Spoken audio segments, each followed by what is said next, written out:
취업하기 정말 어려운 시대입니다. 코로나 사태까지 겹쳐서 IMF 이후에 역대 최고의 실업률을 기록하고 있는데요. 통계청이 2020년 7월 15일 발표한 2020년 6월 고용 동향에 따르면 15세부터 29세까지 청년층 실업률이 10.7%를 기록했습니다. 이 수치는 IMF 외환 위기였던 1990년의 11.4% 이후 최고치인데요. 특히 취업시장 진입계층인 25세부터 29세 실업률은 10.2%로 관련 통계가 작성된 1999년 2월 이후 처음으로 10%를 뚫었다고 합니다. 코로나로 기업들이 신규 채용을 멈췄기 때문인데요. 거의 대다수 대학 졸업생들은 졸업 후 바로 직장을 구해야 되는 상황이죠.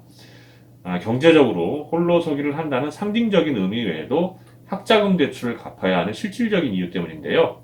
그런데 취업을 하기가 하늘의 별 따기니 속이 탈 수밖에 없습니다. 그래서 오늘은 왜 취업이 어려운지 그 이유를 세부적으로 살펴볼 예정입니다. 원인을 정확하게 파악해야 해결책을 찾을 수 있기 때문이죠. 사실 직장을 구하는 건 어렵지 않습니다. 성실하게 일하고자 하는 마음만 있으면 언제든 직장을 구할 수 있죠. 문제는 누구나 아무 직장에서 일하는 것을 원하지 않기 때문에 생깁니다. 대부분의 대학 졸업생들은 코스피나 코스닥 등록 회사에 들어가려 하죠. 수많은 중소기업들이 아무리 사람이 없다고 아우성을 쳐도 취준생들은 아예 그쪽을 쳐다보지도 않습니다. 삼성을 비롯한 대기업에 들어가는 건 근데 하늘의 별 따기죠. 스펙이나 고학력이 전부가 아닙니다. 스카이를 졸업한 졸업생들조차도 대기업 입사 시험에 절반 이상 떨어진다는 통계가 있습니다. 아무리 열심히 준비를 해도 원하는 직업을 쟁취하는 건 극히 소수의 인원에게만 허락된다는 뜻이죠. 실력은 당연히 필요하고 철저한 준비도 해야 하며 또 운도 좀 따라야 됩니다. 그곳에 입사했다고 평생이 보장되지 않는다는 것도 생각을 할 필요가 있습니다. 이와 같은 좋은 직장을 사람들이 원하는 이유는 우리 사회에 만연한 성공에 대한 강박관념과 또 다른 사람들의 시선 때문이죠.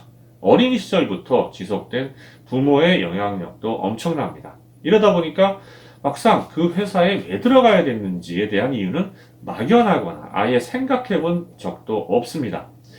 예를 들어서 면접에 들어가서 면접위원이 지원자들에게 당신이 왜 이 회사를 선택했느냐고 물어보면 사실 제대로 대답을 하지 못하는 이유기도 하죠. 여기서 제대로라는 의미는 다른 사람과 다른 또 무슨 취업 대비서에 나와 있는 대로가 아닌 자신만의 생각을 뜻하는 겁니다. 하루에 거의 절반 이상을 머물고 적어도 수년 이상 몸담을 회사라면 그곳에 들어가야 할 자신만의 이유가 있어야 되는 게 정상이죠. 기본적인 생각조차 안 하고 뽑아주기만을 바라는 건 도둑심보입니다. 입장을 바꿔서 만약 취준생 여러분이 면접자라면 그런 직원을 뽑고 싶겠습니까? 이제 회사들도 목표의식이 없거나 무조건 열심히 하겠다라는 신입사원은 스펙이 아무리 좋아도 뽑으려고 하지 않습니다. 원하는 직장을 구하기 어려운 세 번째 이유는 재능이나 소질 부족을 들 수 있습니다. 이런 현상은 신체 능력이나 감성이 필수적인 예체능 분야에서 가장 많이 나타나는데요.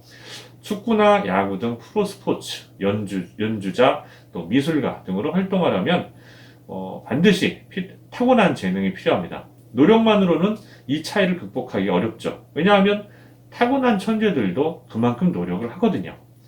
해당 분야에서 경쟁자들보다 재능이 모자라다고 생각한다면 이런 분야에서는 일찌감치 전향하는 것이 정신건강에 좋죠. 그런데 우리가 입사하려고 하는 일반적인 회사에서는 재능 문제가 아니라 마인드 문제인 경우가 많습니다. 입사 지원자 면접을 저도 오래 해봤는데요. 그 면접관의 입장에서 보자면 기본도 되어 있지 않은 지원자들이 너무나 많습니다. 스스로를 과대평가하거나 또는 입사하려는 회사에 대해서 제대로 연구조차 하지 않거나 회사가 무엇을 원하는지 그 기준조차 모릅니다. 입으로는 꼭 이 회사에 들어가겠다고 하면서도 막상 회사에 대해 무엇을 알고 있으며 입사 이후에 무엇을 해서 회사에 기여하겠냐고 물으면 꿀먹은 덩어리가 되죠. 중요한 건 부서와 하고자 하는 일인데 이들 머릿속에는 회사 간판밖에 없어서 생기는 일입니다. 중소기업도 가기 힘든 실력으로 대기업만 고집하는 제 능력을 과대평가하는 구직자들은 사실 스스로 깨닫는 것 외에는 방법이 없습니다. 자신에 대한 객관적인 판단이 절대적으로 필요하죠.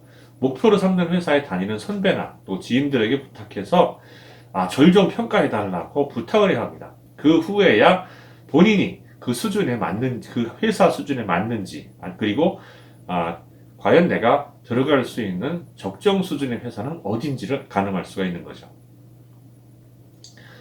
원하는 직장을 구하기 어려운 네 번째 이유는 입사 기준이 변하고 있다는 겁니다. 저성장 시대가 장기화되면서 회사들은 당장 실전 투입이 가능한 인재를 원하기 시작했습니다.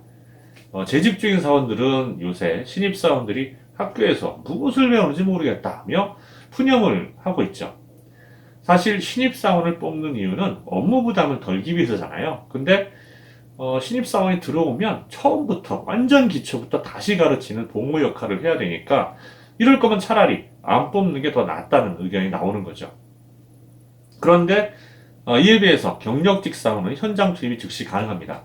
조직 생활에 대한 지식이나 실무 경험 등은 다 있기에 회사에서 필요한 지식만 익히면 되는 거죠. 이런 이유로 쓸모없는 스펙 쌓기는 점점 그 가치를 잃어가고 있습니다.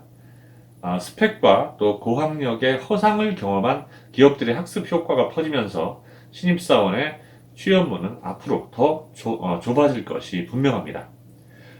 취준생들에게는 굉장히 가혹하지만 그렇다고 불평을 한다고 해서 문제가 해결되지는 않습니다. 취준생들은 다른 사람들의 시선을 의식해서 직업을 선택하는 자세를 버려야 합니다. 자신이 주인이 되어야 합니다. 내가 할 일은 나를 기준으로 선택하는 게 당연하니까요. 눈앞의 취업 시장만 볼 게 아니라 지금 직업군이 미래에 어떻게 변할지도 넓은 관점으로 볼 필요가 있습니다. 코로나 사태는 많은 직업의 위기 상황을 만듦과 동시에 새로운 직업군의 탄생을 예고하고 있습니다. 산업시대의 패러다임으로 직업을 선택하는 것은 이제 굉장히 위험한 선택입니다. 4차 산업혁명이 눈앞에 있습니다.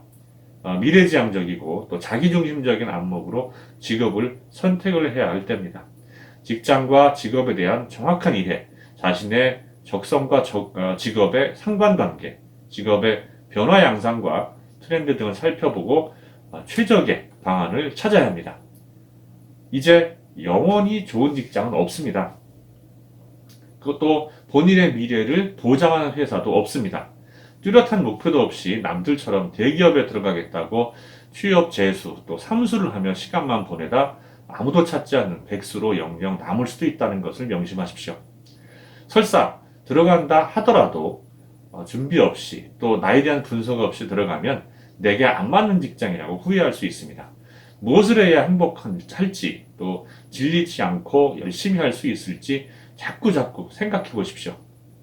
다음 시간에는 직장과 직업을 구분해야 하는 이유와 또 두 가지의 차이에 대해서 이야기해 보도록 하겠습니다.